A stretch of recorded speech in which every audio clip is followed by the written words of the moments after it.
और दोस्तों क्या हाल चाल। तो आप लोग सीटेट की तैयारी कर रहे हो है ना। तो आपको पता होगा कि सीटेट के हर सब्जेक्ट में 15 नंबर की पेडागोजी आती है और ये पेडागोजी थोड़ा आसान होती है। अगर आपने ये पेडागोजी तैयार कर ली तो ये मान लीजिए कि आपके लिए सीटेट में अच्छे नंबर स्कोर करना और भी आसान हो जाएगा। इसीलिए आज हम लोग मैथ पेडागोजी का एक बहुत इंपॉर्टेंट टॉपिक पढ़ने जा रहे हैं। क्वेश्चन पेपर में आप लोगों ने देखा होगा वहाँ पर जियो बोर्ड, टैनग्राम, डाइंस ब्लॉक ऐसी और भी चीज़ें हैं, इससे रिलेट करके क्वेश्चन पूछा जाता है और वहाँ पे कन्फ्यूजन क्रिएट हो जाती है। तो आज ये कन्फ्यूजन खत्म होने वाली है। तो टॉपिक का नाम भी हमारा यही है, गणित शिक्षण के उपकरण, है ना। इन सबको पढ़ने वाले हैं, पेपर 1 पेपर 2 दोनों के लिए इंपॉर्टेंट है ना। और अगर आपने चैनल सब्सक्राइब नहीं किया है तो चैनल सब्सक्राइब कर दीजिए। तो चले पढ़ाई करते हैं ना। तो सबसे पहले क्या पढ़ेंगे हम लोग, गणित शिक्षण के उपकरण में। हाँ देख लो पढ़ना क्या है। पहले तो जियो बोर्ड पढ़ेंगे, टैनग्राम पढ़ेंगे, डाइंस ब्लॉक पढ़ेंगे, संख्या चार्ट पढ़ेंगे, ग्रिड पेपर पढ़ेंगे और पढ़ेंगे जियोजेब्रा, भिन्न का किट पढ़ेंगे, फिर ग्राफ पेपर पढ़ेंगे, गिनतारा पढ़ेंगे। इन सबको डिटेल में पढ़ेंगे, फिर क्वेश्चंस करेंगे। जब तक क्वेश्चन नहीं करोगे तब तक ये चीज़ें तैयार होने वाली नहीं है। तो सबसे पहले हम लोग पढ़ेंगे जियो बोर्ड के बारे में। देखो भाई जियो बोर्ड क्या होता है। एक चीज़ ये है कि आप लोग को ये चीज़ें समझ में नहीं आ रही हैं। क्यों? क्योंकि आप लोगों ने इसका डायग्राम ही नहीं देखा है। तो डायग्राम मैं दिखाता हूँ, जब डायग्राम देख लोगे तो चीज़ें अपने आप समझ जाओगे। देखो जियो बोर्ड ऐसा होता है। इसमें क्या होता है कि लकड़ी या प्लास्टिक का एक समतल होता है, उस पर समान दूरी पर पिन्स लगी होती हैं। पिन है ना, कील टाइप की लगी रहती हैं, ऐसा समझ लीजिए। अब इसमें क्या होता है कि यहाँ पे देखिए जो पैकिंग वाला रबर बैंड होता है या फिर जो लड़कियां बालों में लगाती हैं है ना, उसका यूज़ किया जाता है और उनसे उनको इन कीलों में फंसा दिया जाता है और आकृति बना ली जाती है। तो यहाँ पे देखिए एक रेड वाला, यहाँ पे एक आयत बनाया गया है ना। यहाँ पे देखिए एक समांतर चतुर्भुज बनाया गया है, यहाँ पे एक वर्ग बनाया गया है, यहाँ पे एक त्रिभुज बनाया गया है ना। तो उसमें कुछ नहीं कर, केवल फंसाना होता है। अब ध्यान देने वाली बात यह है कि यहाँ पर केवल और केवल 2D डायग्राम बनाए जा सकते हैं। कि यहाँ पे आप घनाभ बना सकते हो क्योंकि उसमें लंबाई, चौड़ाई और ऊंचाई होती है। तो ऊंचाई तो यहाँ पे दिखाने का कोई ऑप्शन ही नहीं है, तो इसलिए यहाँ पे 3D डायग्राम आप नहीं बना सकते हो। ये ध्यान देने वाली बात है। और क्या कर सकते हो इससे, और यहाँ पे ध्यान देने वाली बात यह है कि ये समान दूरी पर हैं। तो इसका मतलब है कि अगर ये दूरी में मान लो कि 1 इकाई है, 1 इकाई है ना, तो यहाँ से आप अगर इसका परिमाप निकालो तो काउंट करो 1 2 3 4, तो इस वर्ग का परिमाप कितना हो जाएगा, 4 वर्ग इकाई। क्लियर है। तो ऐसे ही किसी भी चीज़ का परिमाप निकाल सकते हो आप, क्षेत्रफल भी निकाल सकते हो। अब ये बताओ इस वर्ग का क्षेत्रफल कितना होगा, कि भाई ये 1 है, ये 1 है, तो 1 वर्ग इकाई। क्लियर है। तो यहाँ पे क्षेत्रफल और परिमाप भी निकाल सकते हो आप लोग। इसके अलावा जो विशेषताएं हैं वो भी आप लोग बता सकते हो, है ना। जो भी आकृति बनाएं तो वहाँ पर उसकी विशेषताएं बताना भी आसान होगा, क्योंकि आपके लिए जैसे ये पैरेलल है, ये पैरेलल है, ये बता सकते हो आप लोग, ये 90 डिग्री है, ऐसी चीज़ें बहुत चीज़ें हैं आप लोग बता सकते हो। क्लियर। तो जियो बोर्ड में बस इतना ही है। तो अगली हेडिंग देखते हैं हमारी क्या है। अब हम लोग पढ़ेंगे टैनग्राम। टैनग्राम क्या है, ये एक चीन की पहली है जो 1800 समथिंग में, 1800 ईस्वी में लगभग वहाँ पे बनाई गई थी, है ना। इसमें 5 या 7 आकृतियाँ होती हैं। कौन सी आकृतियाँ होती हैं आप लोग खुद देख लीजिए, डायग्राम देखो पहले। तो यहाँ पे देखो लकड़ी का या प्लास्टिक का किसी चीज़ का बना लेते हैं चीज़। इसमें होता क्या है कि 5 हमारे ट्रायंगल होते हैं, एक हमारा वर्ग होता है और एक हमारा समांतर चतुर्भुज होता है ना। तो यहाँ पर आप लोग देखिए, अब 5 ट्रायंगल कौन कौन से होते हैं, 2 बड़े आकार के होते हैं, ये पहला, दूसरा, एक मध्यम आकार का होता है, ये तीसरा, 2 हमारे छोटे होते हैं, चौथा, और ये 5वां, और एक वर्ग हमारा जो था वो ये है 6 नंबर पे। 7वें नंबर पे हमारा एक समांतर चतुर्भुज है। अब इन्हीं से हमें आकृतियां बनानी होती है। यहाँ पे एक देखिए मछली बनी हुई है, एक पतंग बनी हुई है, एक घर बना हुआ है, ऐसे बहुत सी चीज़ें आप लोग बना सकते हैं। तो यहाँ पे देखिए टी बना हुआ है, टैनग्राम भी इसी अक्षरों को यहाँ पे लिखा गया है, ऐसे करके देखो इन्हीं आकृतियों से लिखा गया है। इसके अलावा आप गणित की अगर बात करें तो यहाँ पे आप इन्हीं आकृतियों से गिनती भी पढ़ा सकते हैं, 1 2 3। आप इनको ऐसे अरेंज करिए कि ये गिनतियाँ बन जाएं। तो ये चीज़ बहुत इंपॉर्टेंट है। इसके अलावा और भी चीज़ें बनाई जाती हैं। जो भी चीज़ आप अपने आसपास देखिए, यहाँ पे देखिए बच्चों ने कार्टून बनाया हुआ है ना। तो इसका और क्या यूज़ है, जो मेन यूज़ है, मेन यूज़ ये है कि ये स्थानिक समझ को बढ़ाने के काम आता है। स्थानिक समझ, आप लोगों ने अगर हार्वर्ड गार्डनर का बहुबुद्धि सिद्धांत पढ़ा होगा तो वहाँ पर उन्होंने बताया था कि एक स्थानिक बुद्धि भी होती है। ये वही चीज़ है ना। स्थानिक समझ में आप लोग बताऊँ कि मैं इसको बोलते हैं इंग्लिश में स्पेशियल इंटेलिजेंस या स्पेशल अंडरस्टैंडिंग। इसमें क्या होता है कि जो आसपास में चीज़ें देखते हैं उसका एक आकृति और उसकी दूरी इन सब चीज़ों के बारे में हम अपने एक माइंड में वो बना लेते हैं कि इसको कैसे बनाया जा सकता है ना। जैसे यहाँ पे देखिए, आप ये मछली है, अब इस मछली की आकृति को आपने समझा और इस टैनग्राम का यूज़ करके उसको बनाने की कोशिश करी। तो यहाँ पर ये ज्यामिति ज्ञान के लिए उपयोगी हो सकती है, स्थानिक समझ के लिए उपयोगी हो सकती है, और कल्पना शक्ति है ना, जो बहुत ही इंपॉर्टेंट चीज़ है। कल्पना शक्ति को ये बढ़ावा देता है और साथ साथ समस्या समाधान को भी ये बढ़ावा देता है ना। स्थानिक समझ जो सबसे ज़्यादा इंपॉर्टेंट इसमें है। तो स्थानिक समझ में दूरी, स्थिति, आकार, इन सब चीज़ों के बारे में बात होती है। क्लियर है? चलो, ये टैनग्राम हमारा हो गया। डायग्राम आप लोग इसका याद रखिएगा। डायग्राम जब तक याद नहीं रखोगे तब तक आपको दिक्कत हो जाएगी अगर डायग्राम याद नहीं रखोगे तो। चलो अगले पढ़ते हैं, क्या है डाइंस ब्लॉक। आप लोग हर चीज़ का डायग्राम देखो, बस अपने आप समझने वाली चीज़ें यहाँ पे। ये हमारा है डाइंस ब्लॉक। अब ब्लॉक की बात करें तो यहाँ पे इतने छोटे आकार के, लगभग इतने छोटे आकार के बहुत से टुकड़े होते हैं। अब इसमें कुछ ऐसा सिस्टम बना होता है कि ये एक दूसरे से कनेक्ट हो सकते हैं, है ना। तो देखो यहाँ पे ये एक अगर सिंगल रहेगा तो ये वंस रहेगा, ये यानी कि यूनिट प्लेस को, इकाई को ये दर्शा रहा है। इसके अलावा जब इनको 10 को जोड़ लेते हैं, 10 आपस में जोड़ लो तो एक क्षण जैसा बन जाएगा। यहाँ पे देखिए, तो ये किसको दिखाएगा? टेंस को, निदहाई को दिखाएगा। अब ऐसे ही 10 और इसमें जोड़ लीजिए, 10 छड़ियाँ और जोड़ लीजिए तो ये इस प्रकार से बन जाएगा ऐसा। तो इसमें कितने हो गए हमारे? 100 हो गए। अब ऐसे ही 10 और एक दूसरे के ऊपर रखते चले जाइए तो कितने हो जाएंगे? ऐसा बन जाएगा बॉक्स टाइप का। ये देखिए घन आकार का बन जाएगा। तो इसमें कितने होंगे? 10 और ऐसे 10 का कितने हो जाएंगे? 1000 हो जाएंगे। क्लियर है? अब इसका काम क्या है? इसका काम यही है कि आप 1/10, 1/1000 और 1/100 और 1/1000 में अंतर दिखा सकते हो। यही इसका काम है, यानी भिन्नों का छोटा बड़ा। भाई यहाँ पे आप दिखा सकते हो कि 1/10 बड़ा है कि 1/100। ये तो 1 को दर्शा रहा है, ये 1/10 को दर्शाएगा, क्योंकि 10 में से अगर 1 ले लो, इस छड़ में से एक छोटा पोर्शन ले लो तो कितना है वो? 1/10 ही तो है। अब इसमें से लोगे तो कितना हो जाएगा? 1/100 हो जाएगा। अब इस बड़े वाले में से लो तो 1/1000 हो जाएगा।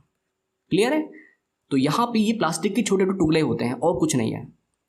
समझ में आ गया? क्या कर सकते हैं यहाँ पे? भिन्नों को छोटा बड़ा दिखाना हम यहाँ पर बहुत ही आसानी से कर सकते हैं। क्या है हमारा? ये डाइंस ब्लॉक है। चलो अगला टॉपिक देखते हैं क्या है, अगली हेडिंग। हाँ, नंबर चार्ट। ये तो बहुत ही आसान चीज़ है। नंबर चार्ट में कुछ नहीं है, एक चार्ट होता है, उसमें गिनतियाँ लिखी रहती हैं 1 से 100 तक, 1 से 200 तक, जितना मन करे वहाँ पे आप लिख सकते हैं, कोई दिक्कत नहीं है। अब इसका उपयोग क्या हो सकता है? सीधी सी बात है भाई, संख्या चार्ट की बात हो रही तो संख्या ज्ञान के लिए इसका उपयोग होगा। गणितीय संक्रियाएं भी आप कुछ यहाँ पर कर सकते हो। कैसे? जैसे आपसे ही बोला जाए कि 5 में 2 जोड़ो कितना बनेगा, तो ये हमारा 5 रहा। अब 2 जोड़ने का मतलब है कि 2 स्थान इधर बढ़ जाओ तो 7 मिल जाएगा। अगर हमें बोल दे कि हाँ 37 में से 4 घटाओ तो कितना होगा? घटाने की बात करें तो वापस चले जाओ भाई, यहाँ पे आगे कितना जाएगा? 33 हो जाएगा। तो यहाँ पे जोड़ घटाने जैसी छोटी छोटी संक्रियाएं, गणितीय संक्रियाएं हम लोग यहाँ पर करा सकते हैं। और यहाँ पे दार्शनिक संख्या पद्धति यानी दशमलव संख्या पद्धति जो हमारी होती है उसका ज्ञान कर सकते हैं कि हाँ इसमें गिनतियाँ किस प्रकार से होती हैं।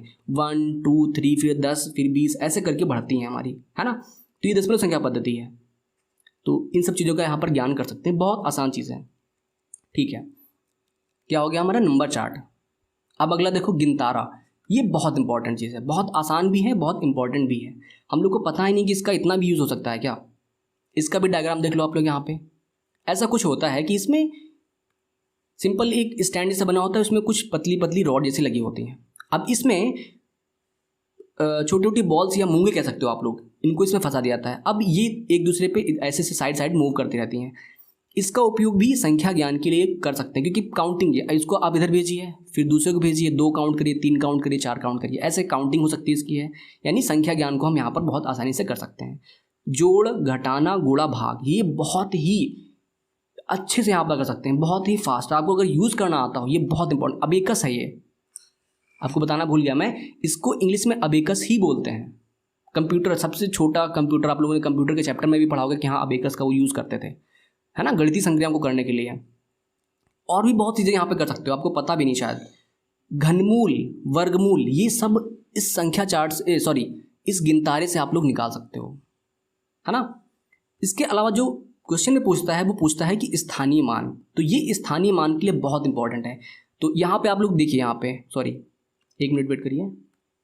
ये देखिए यहाँ पे जो गिनतियाँ बनी हुई हैं, एक लाइन देखो तो ये इकाई को दिखा रहा है, इसकी बात करें तो ये दहाई को दिखा रहा है, इसकी बात करें तो ये सैकड़ों को दिखा रहा है, हज़ार को, ये 10,000 को दिखा रहा है। क्लियर है? तो ऐसे करके हम यहाँ पे स्थानीय मान को भी दर्शा सकते हैं।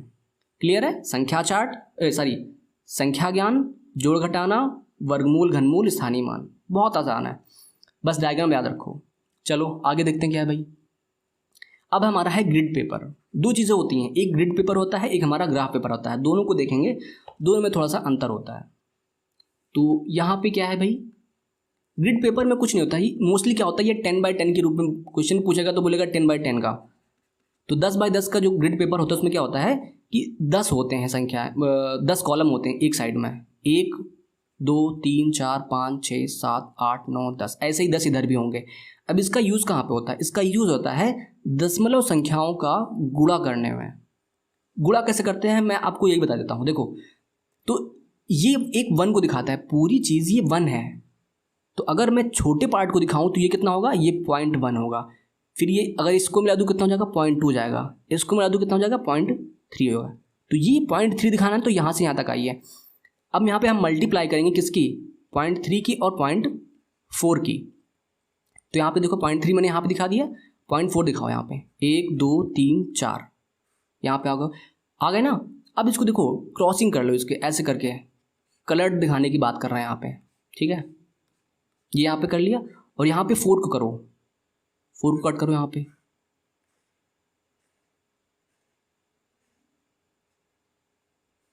क्लियर है?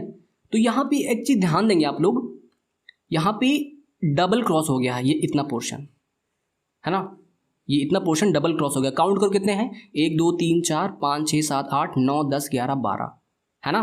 तो ये 12 ये आया हमारा। अब डबल क्रॉसिंग है, एक तरीके से कह सकते हो कि दशमलव कितनी बार लगेगा, 1 और 2, तो 1 2। अब 0.3 और 0.4 के गुणा करो कितना आएगा, 0.12 ही आएगा।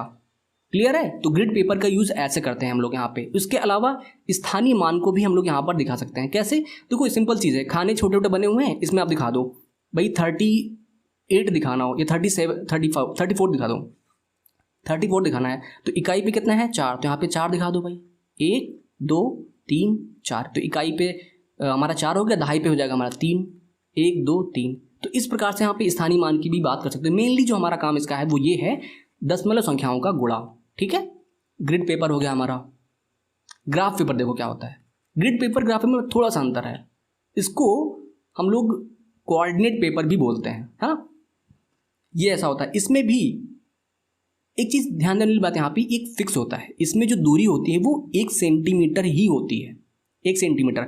और इस 1 सेंटीमीटर के अंदर भी खड़ी और पड़ी दोनों लाइनें फिर से होती हैं 1 mm पर, 1 mm पर। जैसे स्केल होती है ना, आप लोग जिससे मापते हैं, स्केल छोटी वाली है ना, बिल्कुल वही, उसी को आप बस बनाते चले जाओ। तो ये हो गया। इसमें क्या करना है कि हमें दशमलव संख्याओं का जोड़ घटाना, ये सब चीज़ें यहाँ पर कर सकते हैं। देखो भाई 3.2 जोड़ना आपको है और इसमें 4.5 जोड़ना, तो क्या करोगे, 3 तो हमारी पूरी लाइनें हो गई, और 0.2 की बात करें तो मतलब 0.2 मतलब 2 छोटे खाने इतने वाले, तो 2 छोटे खाने यहाँ पर आ जाएंगे हमारे। तो ये होगा 3 और ये होगा 0.2। अब ऐसे ही 0.5 आगे जोड़ दीजिए, तो जोड़ घटाना यहाँ पर हम बहुत आसानी से कर सकते हैं ग्राफ पेपर में, ध्यान दीजिएगा।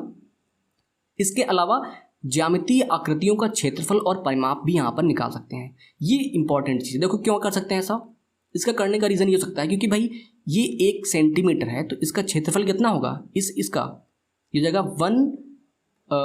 1 सेंटीमीटर स्क्वायर। तो यहाँ पे अगर आप वर्ग बना दें मान लो कोई, तो सिंपली आप काउंट कर लो कि भाई 1 खाना, 2 खाना, 3 खाने, 4 खाने, तो कुल मिला के कितना हमारा हो जाएगा, 4 वर्ग सेंटीमीटर। ये हमारा क्षेत्रफल हो जाएगा। ऐसे ही परिमाप भी कर सकते हो भाई, 1 2 3 4 5 6 7 8, तो 8 सेंटीमीटर इसका क्या हो जाएगा, परिमाप हो जाएगा। कितना आसान है। जब तक डायग्राम नहीं देखोगे तब तक चीज़ें समझ में नहीं आएंगी। तो अगली हेडिंग देखते हैं हमारी क्या है। अगली हेडिंग है हमारी जियोजेब्रा। एक चीज़ हम लोगों ने पढ़ी थी अभी, जियो बोर्ड, और ये जियोजेब्रा है। दोनों में ही जियो है, इसका मतलब क्या है कि ये दोनों ही चीज़ें हमारी ज्यामिति से रिलेटेड हैं। अब ये है क्या, ये एक सॉफ्टवेयर है ना, कंप्यूटर, या आजकल तो फ़ोन में भी आ रहा है, फ़ोन सॉफ्टवेयर भी हो सकता है, कंप्यूटर सॉफ्टवेयर। क्लियर है? तो ये है हमारा जियो बोर्ड। देखो इसमें क्या होता है, सॉफ्टवेयर है तो सॉफ्टवेयर की स्क्रीन बस यहाँ पे दिखाई गई है। इसमें क्या कर सकते हैं कि जितनी भी हमारी ज्यामिति आकृतियाँ होती हैं, कोई भी, चाहे वो 2D हो चाहे 3D हो, उन सबको यहाँ पर हम बना सकते हैं। जैसे कि आपको वृत्त बनाना है, त्रिज्या दे दीजिए कितनी, हाँ इतनी, r बराबर मान लो 3 सेंटीमीटर, ठीक। तो वहाँ पर 3 सेंटीमीटर का वृत्त बनकर आ जाएगा। अगर आपको गोला बनाना है तो उसकी भी आप त्रिज्या दे दीजिए, गोला बन के आ जाएगा। आपको बनाना है मान लो घनाभ, घन बनाना है, कोई भी चीज़, यहाँ तक कि कुछ भी बनाना हो, है ना, तो उन सब चीज़ों को यहाँ पर बहुत ही आसानी से बना सकते हैं। उसके अलावा ज्यामिति के अलावा बहुत सी चीज़ कर सकता है ये। बीजगणित में आप लोगों ने देखा होगा कि इक्वेशन से रहती है ना, x² + 2x करके। तो ये क्या है, किसी न किसी चीज़ की समीकरण है, किसी आकृति की समीकरण हो सकती हैं, रेखा की हो सकती हैं, त्रिभुज की समीकरण हो सकती है। तो इन सब चीज़ों को भी वो बहुत आसानी से डायग्राम ड्रॉ कर देगा, है ना। तो ये हमारे बीजगणित, कैलकुलस और सांख्यिकी सब में कारगर है। और ये प्राइमरी से लेकर के कॉलेज डिग्री तक के बच्चों के लिए यूज़ किया जाता है, ठीक है। तो बहुत आसान चीज़ है, इसमें बहुत ज़्यादा पढ़ने की ज़रूरत नहीं थी। तो अगली हेडिंग देखते हैं हमारी भाई क्या है। अगली हेडिंग है फ्रैक्शन किट। फ्रैक्शन किट मतलब भिन्न किट। अगर देखा है तो ठीक है, नहीं देखा है तो अब देख लीजिए।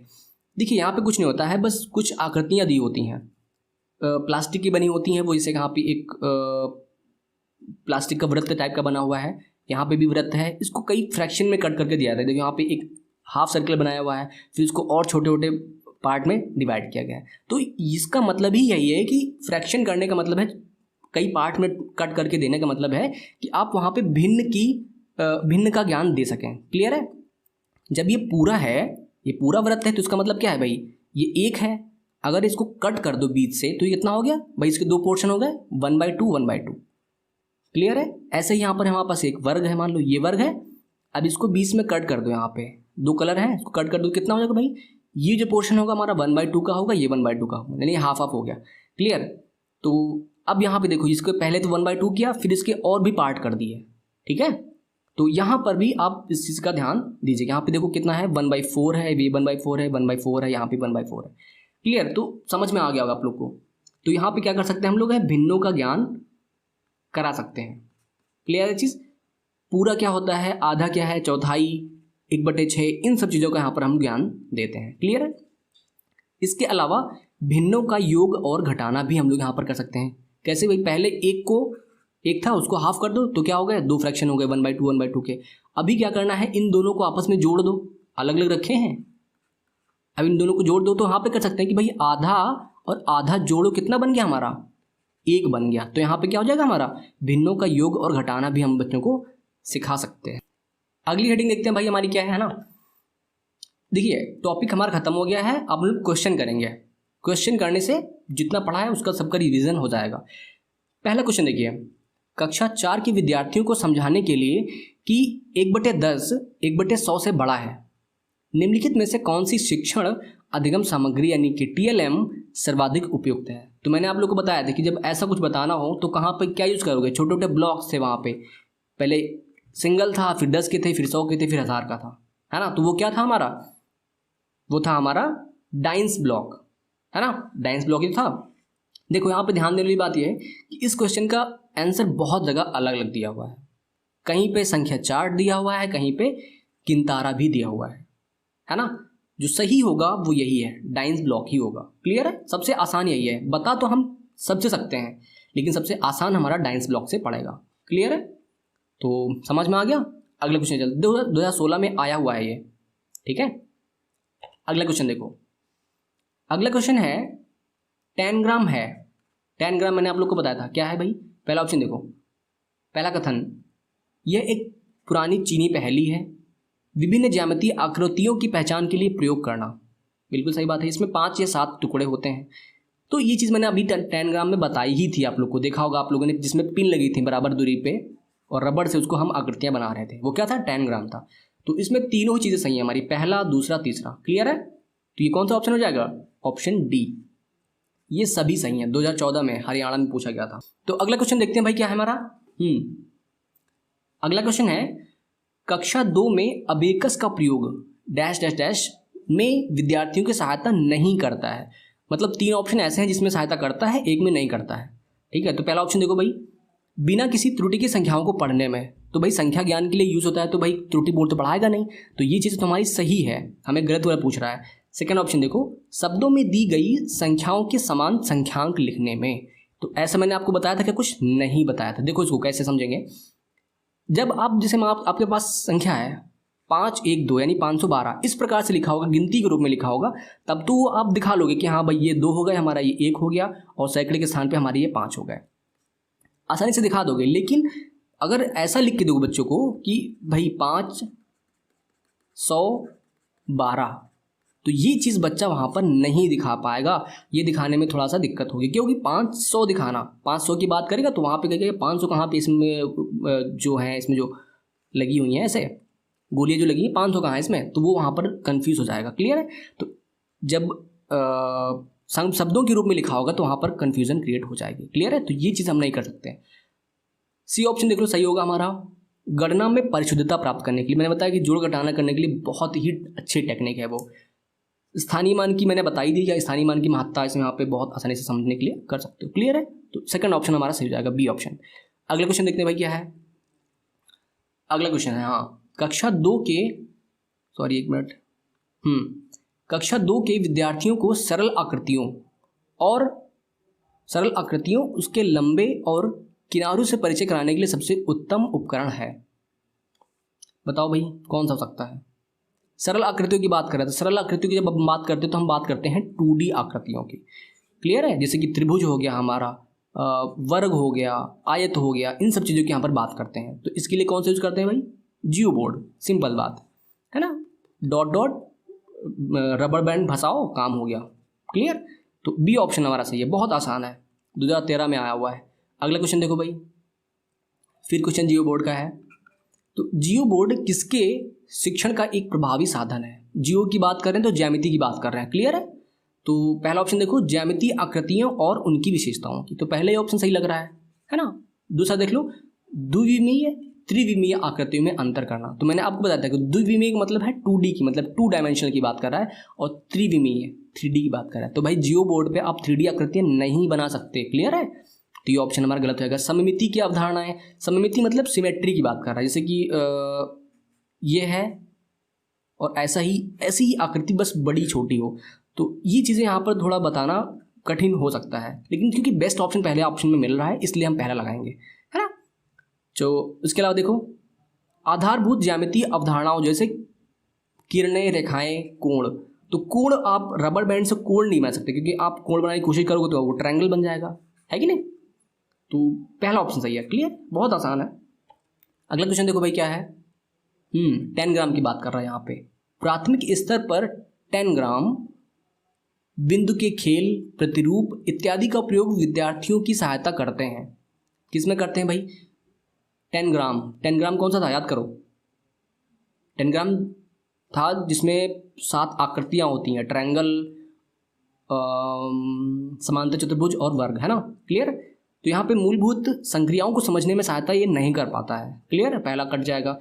स्थानिक समझ की योग्यता में वृद्धि के लिए मैंने 10 ग्राम बताया था आप लोग को। बिंदु के खेल में भी, जैसे कि आपका वो होता है जियो बोर्ड, उसमें भी ऐसी कीलें बनी होती हैं, और बिंदु के खेल में क्या होता है, ऐसे डॉटर में, तो हम लोग ऐसे बनाते थे ना, ऐसे करके अपना नाम लिखा करते थे, वो चीज़ की बात कर रहा है बिंदु का खेल। तो ये हमारी स्थानिक समझ को, यानी जो हार्वर्ड गार्डनर ने बात करी थी उसकी आप बात करें, तो ये हमारे लिए बेस्ट ऑप्शन हो जाएगा। क्लियर है।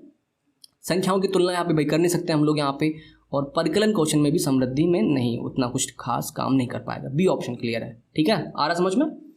चलो, अगर आपने चैनल सब्सक्राइब नहीं किया तो चैनल सब्सक्राइब कर दीजिए, क्योंकि यार बहुत कम बच्चे देख रहे हैं मुझे लगता है ना, और इससे कुछ काम चल नहीं रहा है मेरा, तो चैनल को जरूर सब्सक्राइब कर दीजिए। अगला क्वेश्चन देखते हैं भाई क्या है।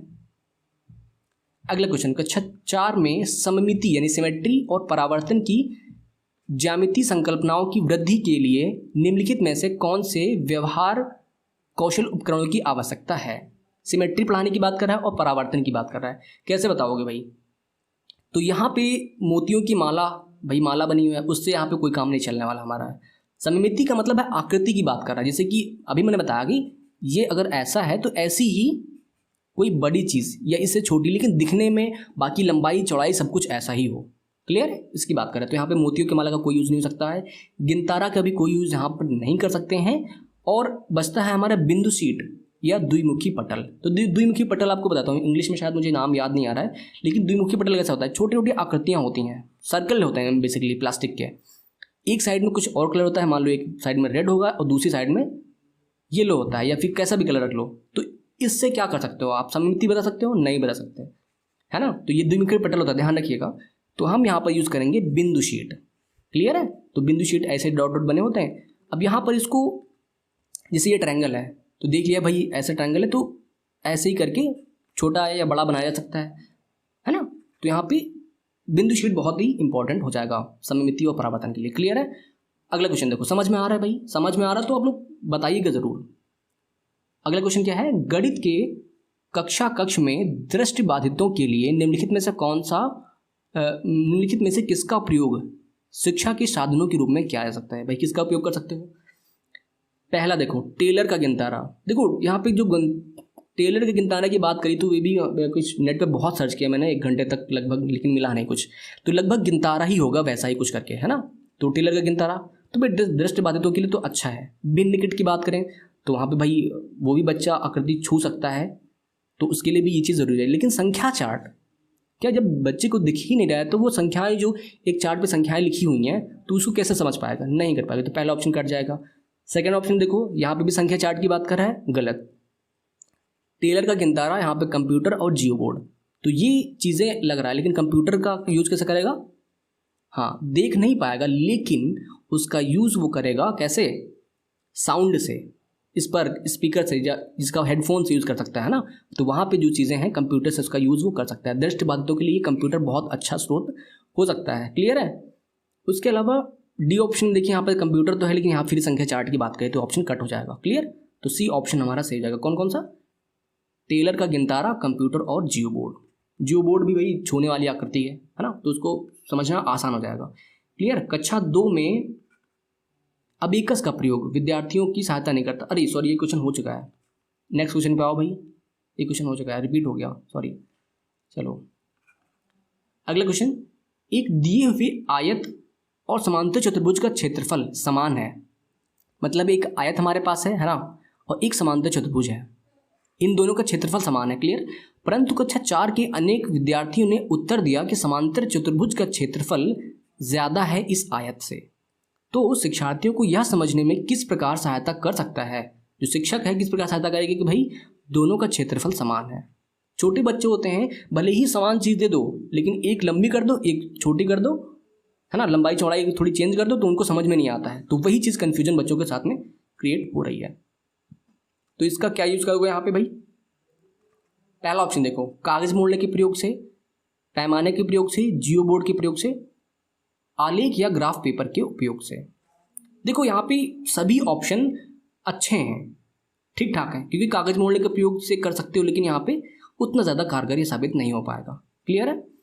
पैमाने का प्रयोग तो बिल्कुल नहीं करना है हमें, क्योंकि आप लंबाई से क्षेत्रफल को काउंट नहीं कर सकते, क्योंकि वहाँ पर आपको फिर फॉर्मूला यूज़ करना पड़ जाएगा, है ना। तो यहाँ पर पैमाने का यूज़ हमें नहीं करना है, सेकंड ऑप्शन तो बढ़ गया। जियो बोर्ड की अगर हम बात करें, है ना, तो जियो बोर्ड क्या था हमारा भाई, वही डॉट वाले सिस्टम, ठीक है ना। तो यहाँ से भी क्षेत्रफल बता सकते हो, लेकिन वो नहीं कर पाओगे आप। क्षेत्रफल तो बता लोगे भाई इसका इतना है, लेकिन बराबर कितना है, बराबर है या नहीं है, इसको नहीं कर सकते। लेकिन ग्राफ पेपर जो है ये बेस्ट रहेगा, किस लिए, देखो क्योंकि इसमें लाइंस होती हैं और ग्राफ पेपर में बिल्कुल स्केल जैसा माप दी होती है, इसलिए दोनों के क्षेत्रफल में आप अगर इसे ये आयत बनाया आपने तो इसको काउंट कर लो कि भाई कितने खाने इसमें आ रहे हैं, 4 आ रहे हैं, 5 आ रहे हैं, है ना। और ऐसे ही जब ये बनाओगे तो यहाँ पे भी अगर यहाँ पे 4 आ रहे हैं और यहाँ पे भी 4 आ रहे हैं, 4 खाने टोटल काउंट करके ऐसे से कट करके बनाइए कैसे भी करके आप, तो वहाँ पे बच्चों को बहुत आसानी से समझ में आ जाएगा, क्लियर है। तो जब क्षेत्रफल में अंतर की बात करें या समानता दिखाने की बात करेंगे तो हम क्या करेंगे, मैंने आपको बताया भी था कि ग्राफ पेपर में क्षेत्रफल से रिलेटेड या परिमाप से रिलेटेड चीज़ें बहुत आसानी से करी जा सकती हैं, क्लियर। चलिए अगला क्वेश्चन देखते हैं, बहुत अच्छा क्वेश्चन था यार ये तो, है ना। चलो ठीक है, फिर से जियोजेब्रा। हाँ, जियोजेब्रा सॉफ्टवेयर की सहायता से शिक्षार्थी के द्वारा ज्यामिति की सभी अवधारणाओं को सीख सकते हैं। कैसे सीख सकते हैं भाई, खोज परक उपागम है, परिप्रेक्ष्य आधारित उपागम है, परियोजना आधारित उपागम है, या व्याख्यान आधारित। भाई व्याख्यान की तो यहाँ पे बात नहीं हो रही है, तो ये एक तरीके से देखो यार, पहला ऑप्शन अच्छा लग रहा है, खोज परख उपागम। हमेशा हम लोग खोज की बात ही करते हैं, बाकी परियोजना परिप्रेक्षा ये सब चीज़ तो पता नहीं, कुछ ढंग से समझ में नहीं आ रहा है, मज़ा नहीं आ रहा कुछ। ठीक है, तो जो अच्छा लग रहा है वही लगा दो। खोज परख उपागम की बात हम लोग जेन प्याज से सब हमेशा करते रहते हैं। क्लियर, तो पहला ऑप्शन ही होगा वहाँ। तो अगला क्वेश्चन देखते हैं भाई। क्वेश्चन तो खत्म हो गए हमारे। अब हेडिंग है हमारी थैंक यू की। भाई थैंक यू, आप लोग ने वीडियो देखी और कमेंट सेक्शन में बताइए कि क्लास कैसी थी, आपको समझ में आया नहीं आया, कोई भी दिक्कत है आप लोग बताइए। कहीं भी कोई क्वेश्चन समझ में नहीं आया है या कोई टॉपिक समझ में नहीं आया तो आप लोग कमेंट सेक्शन में बताइएगा, या फिर आप लोग हर जगह से तो कनेक्ट है ही हैं, व्हाट्सएप फेसबुक हर जगह से कनेक्ट है आप लोग, तो कमेंट सेक्शन बता सकते हैं आप लोग वहाँ पर भी कि यहाँ पर समझ में नहीं आया। ठीक है, उसके अलावा जो बहुत इंपॉर्टेंट चीज़ है वो ये है कि भाई चैनल को सब्सक्राइब करिए। बहुत कम बच्चे हैं हमारे चैनल पे, इससे थोड़ा सा प्रॉब्लम मुझे हो रही है, खैर लेकिन फिर भी कंटिन्यू काम करना है। और आप लोग हमेशा ध्यान दीजिए कि भाई इम्प्रूवमेंट की बात करिए हमेशा, है ना। हमेशा पढ़ते रहिए, अपने आप को इम्प्रूव करते रहिए, हर चीज़ को सीखने की कोशिश करिए। अगर आप सीटेट यूपीटेट और आगे सुपर टेट की भी तैयार करना चाहते हैं तो भाई कंटिन्यू हमसे जुड़े रहिए, जो चीज़ें कहता हूँ वो सुनते रहिए। बस टेस्ट दे रहे हैं आप लोग, बहुत अच्छी बात है, मज़ा आ रहा है हमें भी, है ना। तो बस ठीक है यार, बहुत बातें हो गई, चलिए अगली क्लास में मिलेंगे। और आप लोग यार बाकी लोगों को भी ऐड कराओ ना, जो पढ़ाई कर रहे हैं, सीटेट की तैयारी कर रहे हैं। आप कम से कम एक इंसान 5 लोगों को ऐड करो, सब्सक्राइब करवाओ चैनल को, है ना। 1000 तो कम से कम पहुंचा दो यार, बहुत कमी है, अभी तक तो 1000 भी नहीं हुए। ठीक है, तो और उन्हीं से करवाइएगा जो सीटेट या सुपरटेट की पढ़ाई कर रहे हैं। ऐसा नहीं है घर में किसी का भी उठा दिया, नहीं, जो पढ़ाई करने, हमें केवल पढ़ाई करने वाले बच्चे चाहिए और कोई नहीं चाहिए। क्लियर है, तो हमारा एम जो है वो बिल्कुल क्लियर है, आप लोग का भी होना चाहिए। चलिए अगली क्लास में मिलेंगे, बहुत बढ़िया क्लास थी यार, बहुत बहुत अच्छा पढ़े तुम लोग। ठीक है, थैंक यू, बाय।